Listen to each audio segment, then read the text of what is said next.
가운데 함께할 줄로 믿습니다. 오늘도 하나님 예배하는 여러분 모두를 환영하고 축복합니다. 우리 주 예수 그리스도의 평화가 함께하기를 바랍니다. 주위 분들과도 인사하겠습니다. 사랑합니다. 축복합니다.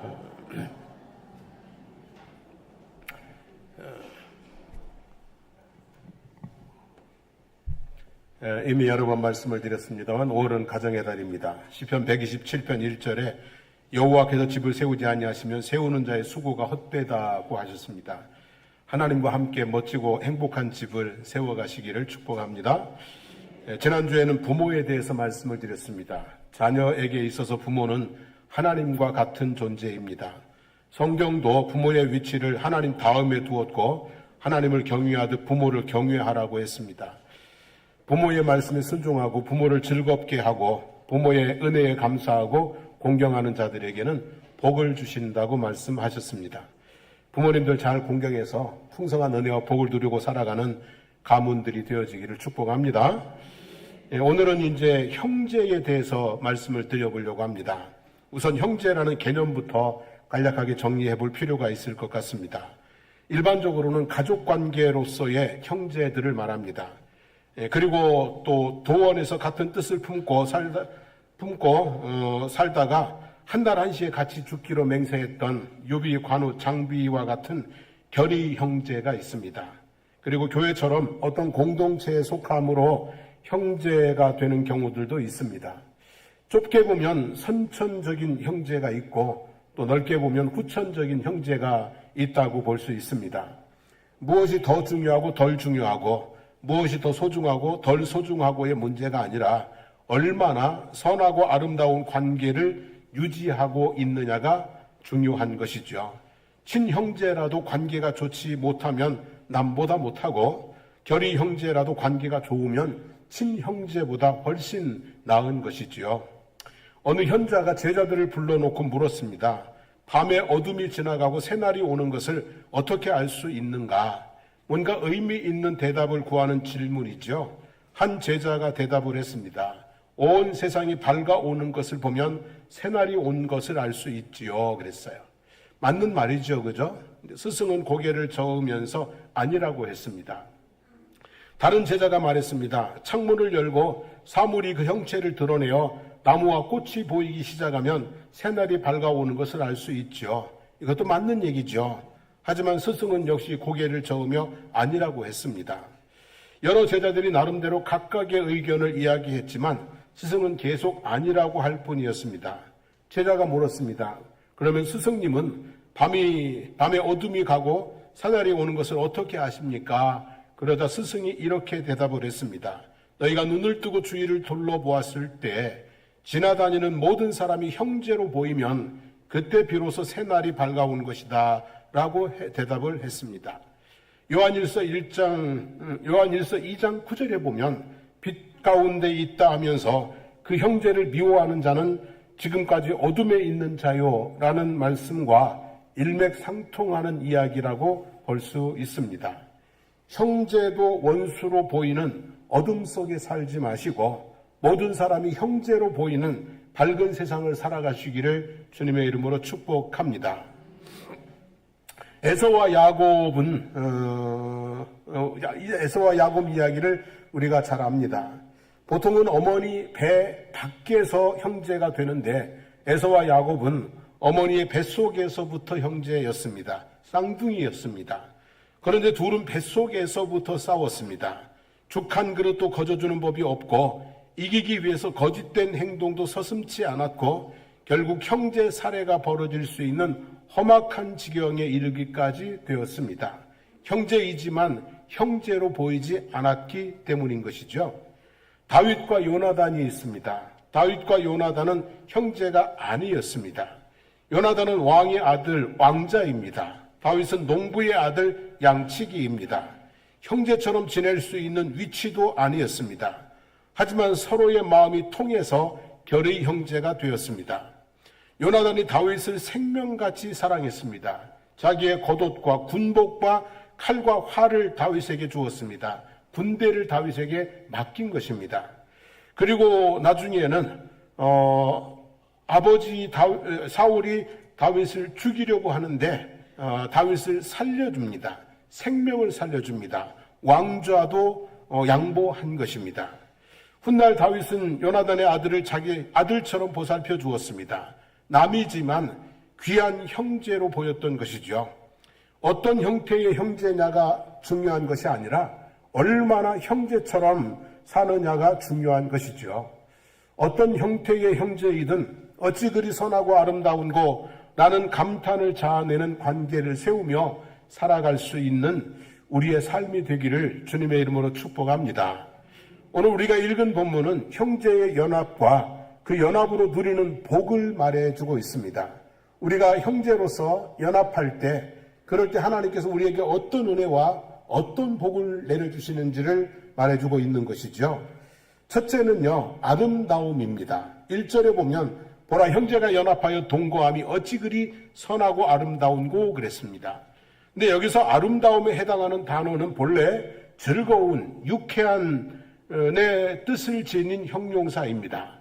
형제가 연합한 모습이 아름답다는 의미를 전달하고자 하는 표현이라기보다는 그 모습을 바라보는 사람의 마음이 즐겁고 행복하다는 의미를 전달하는 표현입니다.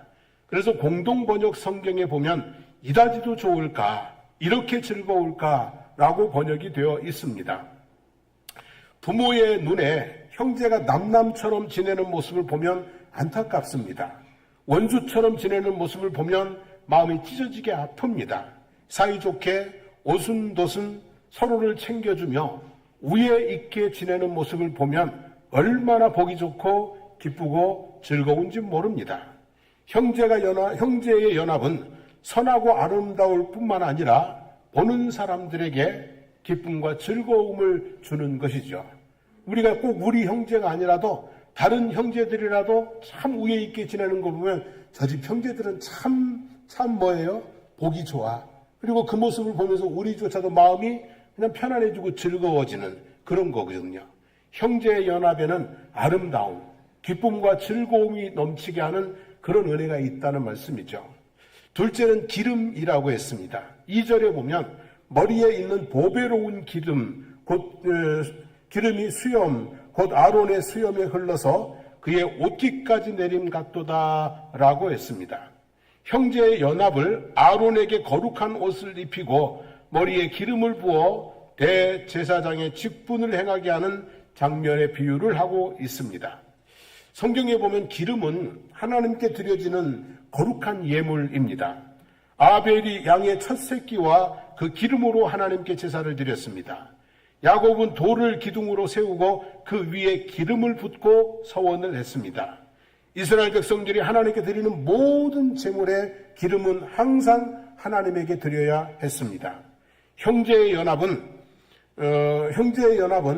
형제가 함께 하나님 앞에 드려야 될 기름과 같은 거룩한 예물이라고 해석을 할 수도 있을 것 같습니다.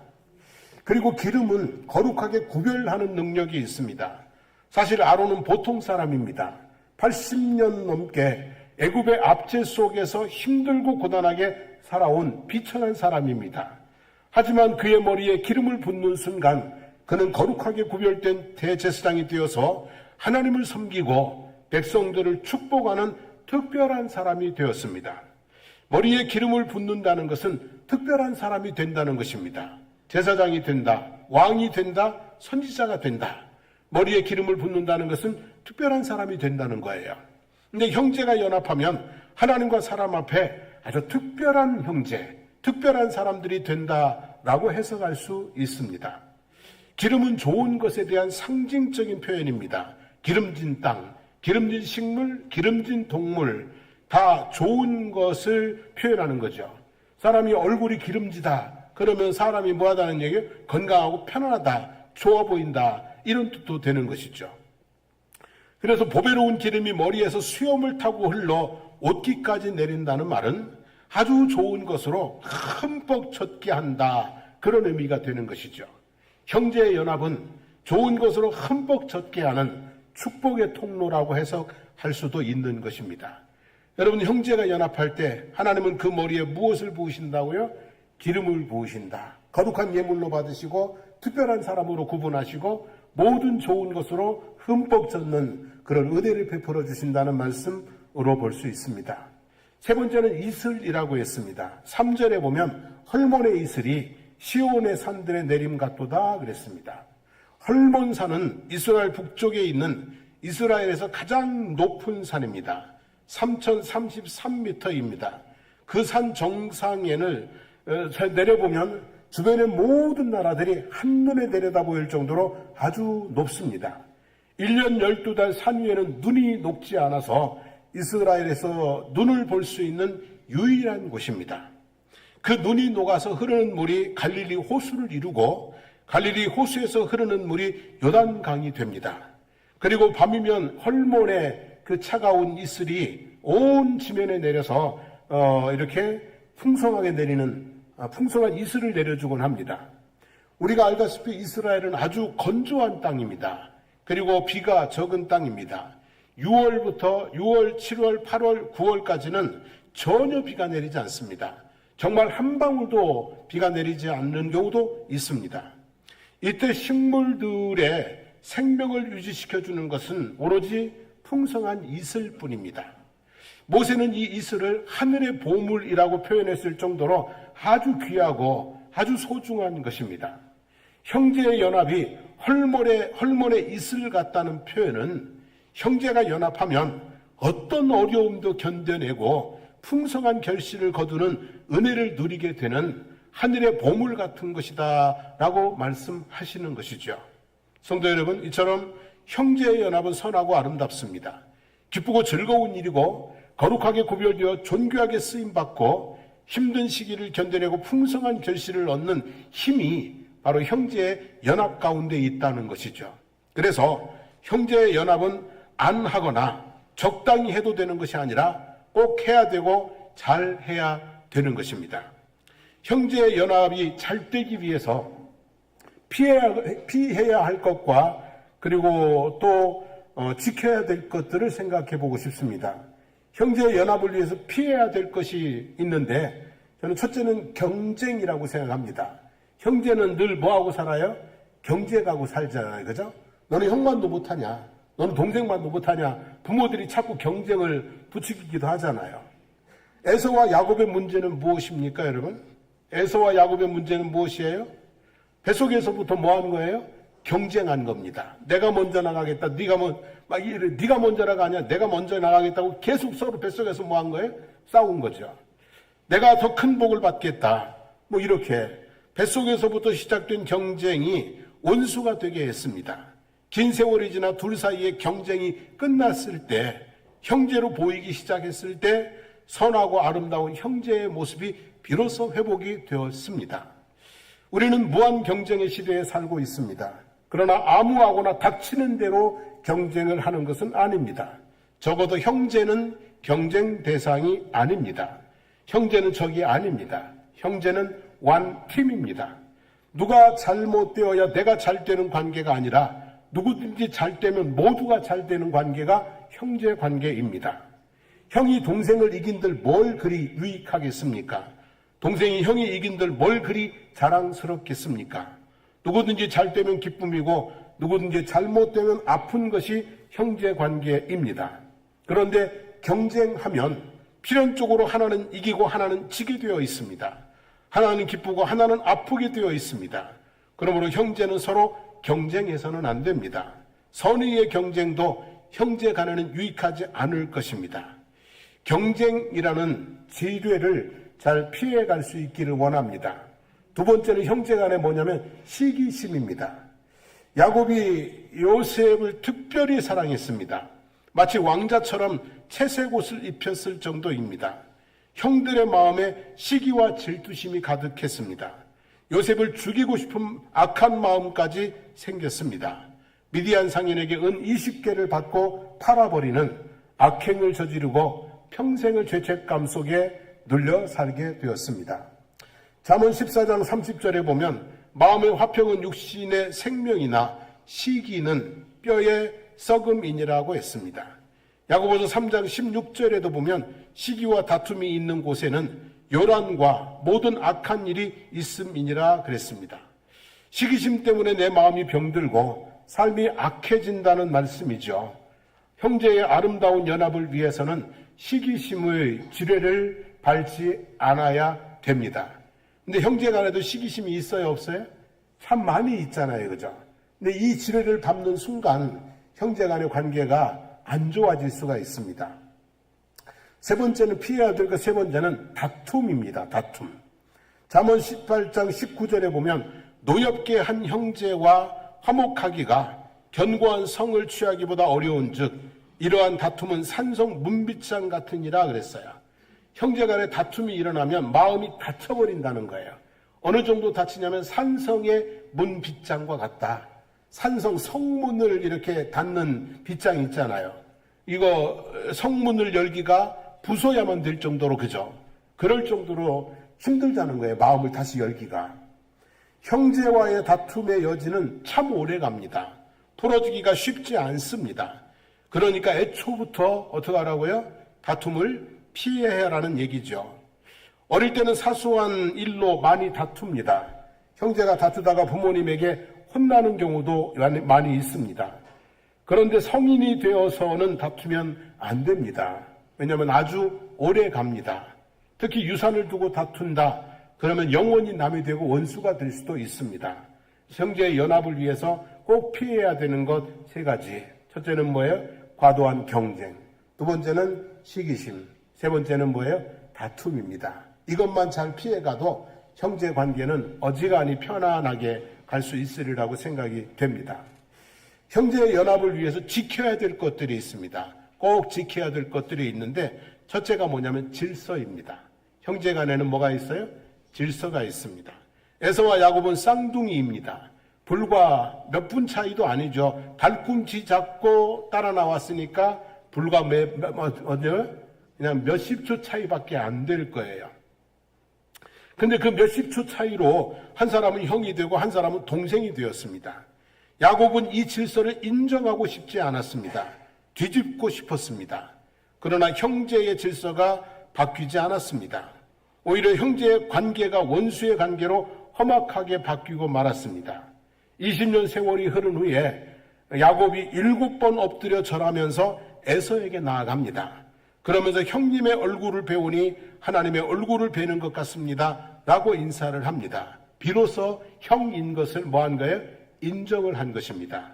그리고 비로소 아름다운 형제의 연합으로 들어가게 되었던 것입니다. 형제의 관계는 질서가 있습니다. 쌍둥이라도 질서가 있습니다. 동생이 아무리 잘나고 형이 아무리 못나도 질서는 유지되어야 합니다. 공부 잘한다고, 돈 많다고, 출세했다고 질서를 무시하면 형제의 아름다운 관계는 지켜질 수 없습니다. 그냥 형은 죽어도 뭐다? 형이다. 형이 장애인이든, 형이 가난하든, 형이 못 배웠든, 형은 영원히 뭐다? 형이다. 이 질서를 유지할 때 그래야 가정에 평화가 있습니다. 두 번째는 뭐냐면 용서입니다. 형제의 연합을 위해서 용서가 반드시 이루어져야 됩니다. 요셉이 형들에게 팔려 애굽으로 팔려가서 종살이가 시작되었습니다. 순식간에 사랑도 꿈도 행복도 다 사라져버리고 비참한 현실이 되고 말았습니다. 죽을 고생을 하다가 13년 만에 기적적으로 애굽의 총리가 되었습니다. 애굽과 가나안 일대에 내린 가뭄과 기근으로 인하여 형들이 곡식을 구하러 애굽으로 내려왔습니다. 그때 요셉은 애굽에 뭐가 되어 있어요? 총리가 되어 있습니다. 그리고 이제 요셉이 내가 요셉이라고 얘기를 하자 형들은 두려움에 임했습니다. 이제 우리 다 죽었구나. 자기들이 한 짓이 있으니까 이제 우리 다 죽었구나 할 때에 요셉이 형들에게 이렇게 얘기를 했습니다. 요셉이 형들에게 이르되 내게로 가까이 오소서. 그들이 가까이 가니 이르되 나는 당신들의 아우 요셉이니 당신들이 애굽의 판자라. 당신들이 나를 이곳에 팔았다고 해서 근심하지 마소서, 한탄하지 마소서. 하나님이 생명을 구원하시려고 나를 당신들보다 먼저 보내셨나이다 라고 했어요. 하나님의 큰 뜻 안에서 자신에게 행했던 사형에 해당하는 형들의 죄를 뭐하고 있는 거예요? 용서하고 있는 것입니다. 형제는 살면서 가장 많이 부대끼는 사람들입니다. 좋은 일도 많지만 그렇지 못한 일도 많이 있습니다. 좋은 일을 기억하면 고맙고 안 좋은 일을 기억하면 서운합니다. 용서하지 않으면 형제의 연합이 지탱될 수가 없습니다. 예수님의 말씀을 따라서 70번씩 7번이라도 용서하시기를 바랍니다. 크든 작든 그냥 형제의 허물과 실수는 무조건 뭐 한다고요? 용서한다. 중심으로 용서하며 함께 갈 수 있기를 원합니다. 세 번째는요, 돌봄입니다. 돌봄. 요셉은 형들을 용서했습니다. 그러나 거기서 머물지 않고 형제들을 돌봤습니다. 가나안 땅에서 가뭄과 기근에 시달리고 있는 아버지와 형제들의 가족을 70명을 애굽으로 오게 해서 고센 땅에 살도록 하고 필요한 것을 다 공급해서 돌봤습니다. 형제는 어려울 때 의지하고 돌봐주는 관계입니다. 형제가 어려울 때 찾는 이유는 바로 그런 것이고 도와주지 않으면 서운한 이유는 바로 그것입니다.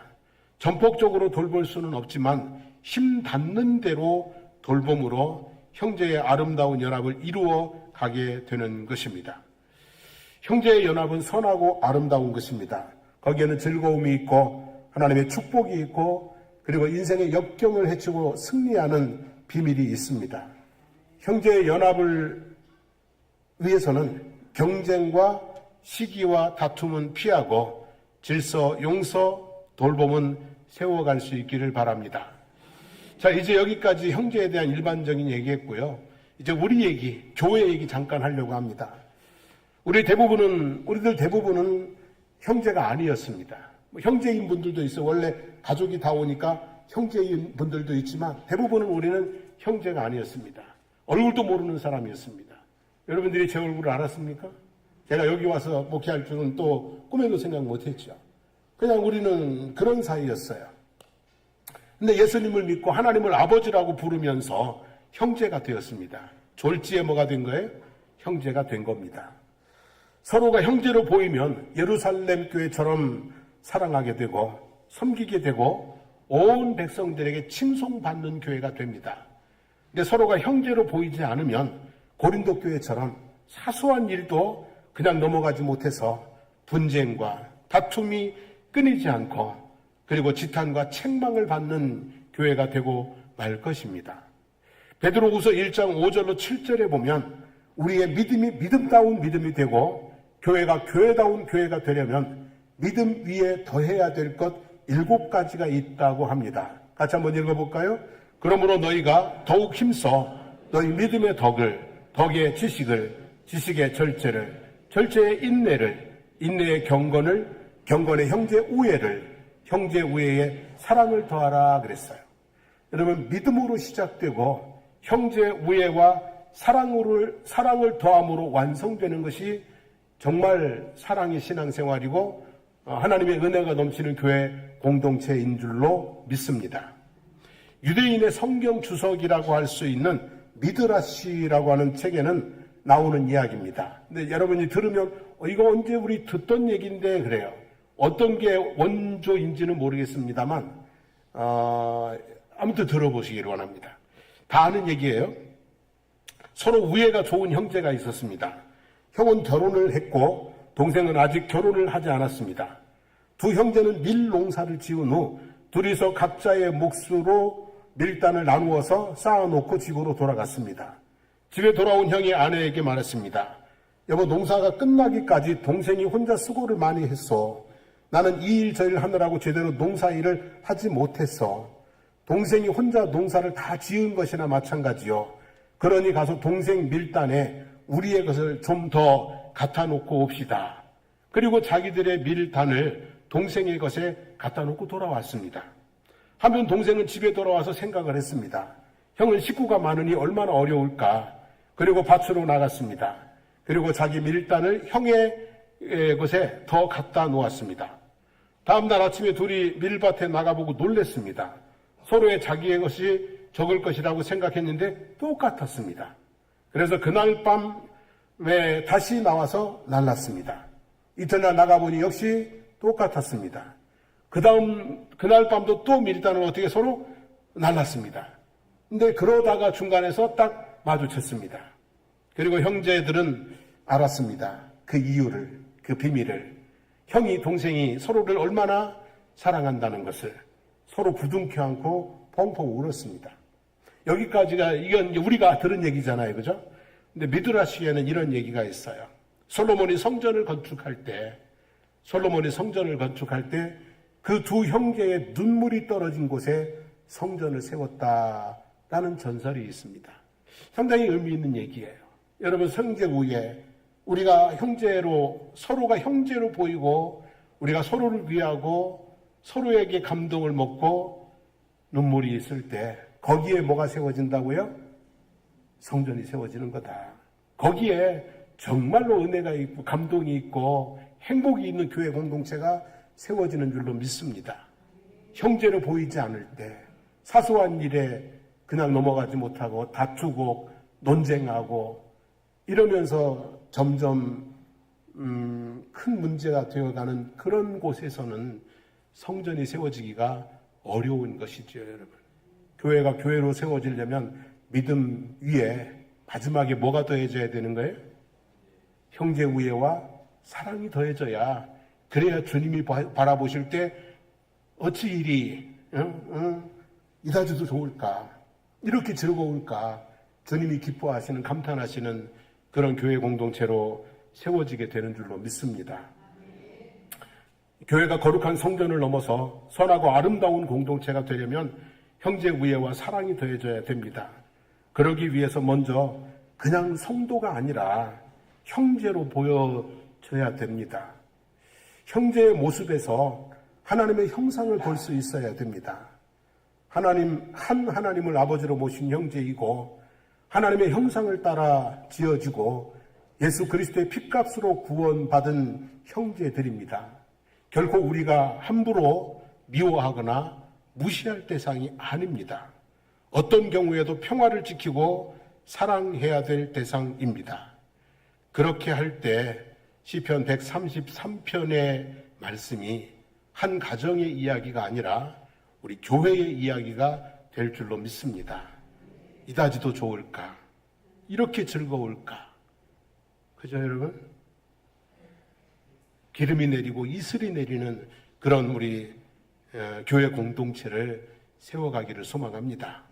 우리 함께 일어나셔서 형제의 모습 속에 보이는 찬송 부르면서 기도하겠습니다.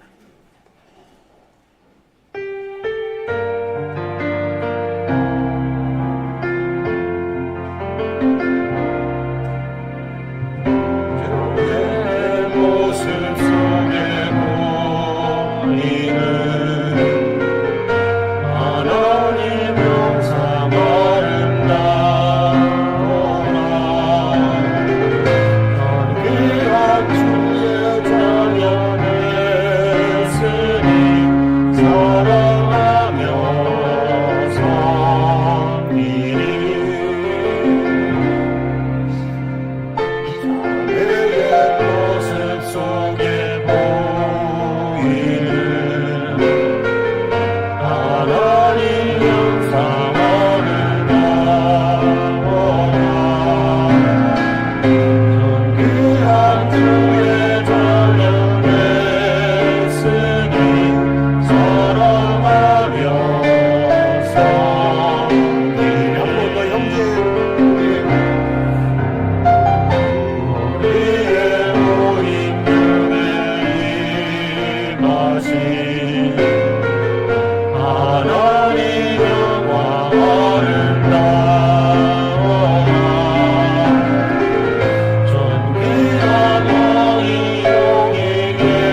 살아오면서 형제와의 관계 속에서 아픔이 있다면 오늘 하나님의 은혜로 씻어낼 수 있게 되기를 원합니다. 또 풀어낼 수 있는 마음도 생겨지기를 원합니다. 형제의 연합이 아름다움에까지는 못 가도 적어도 평화가 있는 그런 모습으로 여러분의 형제들과의 관계가 다시 회복될 수 있기를 원합니다. 특별히 오늘 우리 교회 공동체는 하나님을 아버지로 모신 형제 공동체입니다. 하나님 내 눈에 형제로 보이지 않아서 남으로 보여서 경쟁자로 보여서 미운 자로 보여서 그렇게 아버지 하나님 하나님의 마음을 아프게 한 것들 용서해 주십시오. 이제 아버지 하나님 형제로 보이게 하시고 그래서 용서하고 그래서 돌보고 그래서 더 사랑할 수 있는 그런 내 신앙생활, 영적 신앙생활이 되게 하시고 이다저도 좋을까, 이다저도 즐거울까 그런 탄성이 넘쳐나는 우리 장성복교에 세워가기를 원합니다. 그렇게 할 수 있도록 도와주십시오. 한번 주여 부르고 기도하겠습니다. 주여, 살아계신 우리 하나님 아버지, 오늘도 주님 앞에 나오게 하셔서 하나님의 말씀으로 우리를 다시 깨우쳐 주시니 진심으로 감사를 드리나이다. 하나님 아버지, 우리에게 가족으로 맺어진 형제들이 있는데 하나님 아버지 그 형제들과의 관계가 좋지 못해서 아플 때도 있고 아프게 했을 때도 있는데 하나님 아버지 그 형제들과의 관계가 다시 회복될 수 있도록 도와주시기를 원합니다. 나이가 들면서 멀어질 수는 있지만 하나님 아버지 정말 멀어질 수는 있지만 그러나 아픔의 관계는 되지 않을 수 있도록 아버지 멀리 있어서 자주 보지는 못하지만 평화가 있고 또 아버지 하나님의 그리움이 있는 형제들의 관계가 회복될 수 있도록 도와주시기를 주님 간절히 간구드리옵나이다. 하나님 아버지 우리가 예수 그리스도를 믿음으로 장승복교에 나오게 되므로 우리가 형제가 되었는데 하나님 우리의 마음속에는 형제가 아니라고 생각할 때가 많고 하나님 아버지 남이라고 생각할 때가 많고 아버지 경쟁자요 내게 상처를 준 아버지 하나님 아픈 자로만 생각되는 경우들이 참 많이 있음을 아버지 하나님 고백을 합니다. 이제 아버지 하나님 하나님의 관점에서 아버지 하나님의 눈으로 우리가 아버지 하나님여 형제임을 깨달아 알게 도와주시기를 원합니다. 정말 아버지 믿음 위에 형제 우애와 사랑을 더해서 참 아버지 하나님 행복한 성도의 공동체를 세워나가는 저희들이 될 수 있도록 인도해 주시기를 그렇게 되어지는 우리 장성보가 된 교회가 되도록 축복해 주시기를 하나님 간절히 간구드립니다.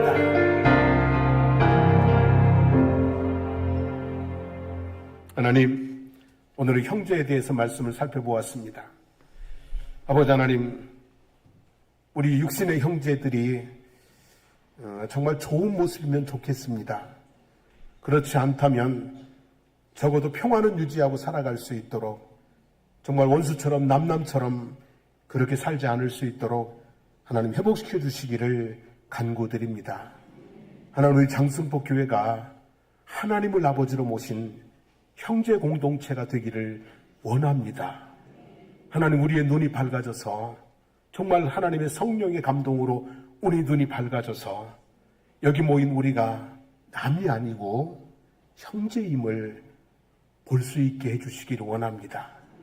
그런 마음으로 서로를 대할 수 있도록 해주시기를 원합니다. 믿음 위에 형제 우애와 사랑을 더함으로 말미암아 이다지도 좋을까? 이렇게도 즐거울까? 그렇게 탄성이 있는 그런 우리 장승복 교회가 될 수 있게 해주시기를 간절히 간구드리옵나이다. 우리의 허물과 죄를 용서해 주시기를 원하고 또 우리가 우리 형제들의 허물과 죄를 용서해 주기를 원합니다. 그래서 용서가 강같이 흐르고 그리고 은혜와 감동이 샘처럼 솟아나는 우리 교회가 될 수 있도록 축복하여 주시옵소서. 이제는 우리 주 예수 그리스도의 한없는 은혜와 하나님 우리 아버지의 영원하신 사랑하심과 성령님의 감화 감동 충만 교통 하나 되게 하시는 역사가 이제 아버지 모든 사람이 형제로 보이는 그런 은혜가 우리들의 마음 가운데 있게 해주시기를 원하고 우리가 서로 사랑함으로 하나님 온전한 가족 또 온전한 교회 공동체를 경험하는 저희들이 되기를 소망하는 사랑하는 성도들 머리머리 위에, 그리고 삶의 모든 여정들, 하는 일들, 꿈과 소원들, 간구하는 기도 제목들 위에 우리 사랑하는 장승복 교회와 거제지역과 나라와 민족 위에 이제부터 영원토록 함께 하시기를 간절히 축원하옵나이다. 아멘.